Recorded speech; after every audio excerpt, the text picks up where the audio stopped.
We've been working for 9 months now with a curriculum writer in Brisbane called Shoshana Linane, who was meant to be here but puts her apologies in, on units for primary school students to deal with anti-Semitism in schools. Now, some people might say, oh, it's not such a big problem, what are you doing that for? You know, there's not much anti-Semitism in primary schools in Australia. Well, look, unfortunately, there is.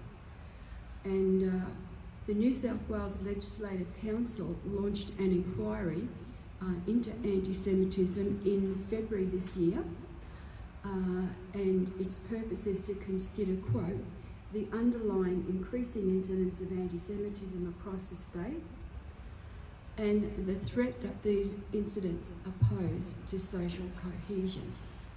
Now, the Australian Jewish News, as recently as the 4th of July, said that, quote, a New South Wales parliamentary inquiry into anti-Semitism has been told about Jewish school children being afraid to wear their uniforms in public, Jews being excluded, stigmatised and gaslighted and called cockroaches.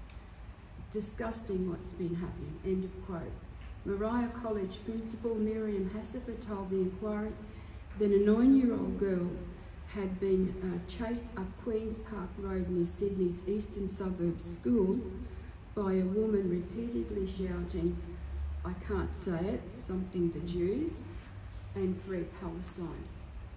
In another incident, a person drove past the school gates and gave a Nazi salute, and last year a man driving along the road next to the school yelled, the Jews.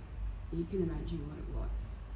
So Emmanuel School Principal Linda M said students were sometimes targeted outside the school, online and on the sporting field, detailing an incident where an 11-year-old child was taunted with comments of Heil Hitler while simply playing sport.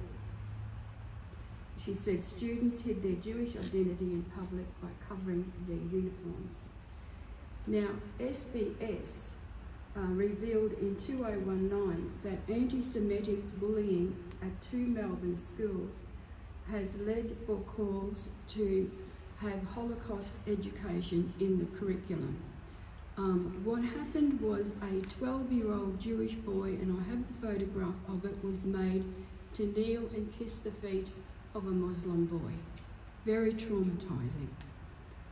Also, the 5-year-old boy wet his pants at school because for 4 months he had been bullied every time he went to the toilet and he was afraid to go. He's since been withdrawn from school. Now, that school did not recognise those incidences as anti-Semitic. They thought they were just normal bullying. And so this is why we really need to have this program to sensitise children and teachers, because they need educating too, sensitising children and teachers to what is anti-Semitism. That's not just normal bullying, oh yeah, you can put up with it, you know, stiffen up, grow up, take it on the chin. No, we don't want that happening. We want our primary school students to say, hey, no, that's not right, and calling it out and refusing to engage in those activities themselves. And the teachers need to know what it is, because sometimes they don't.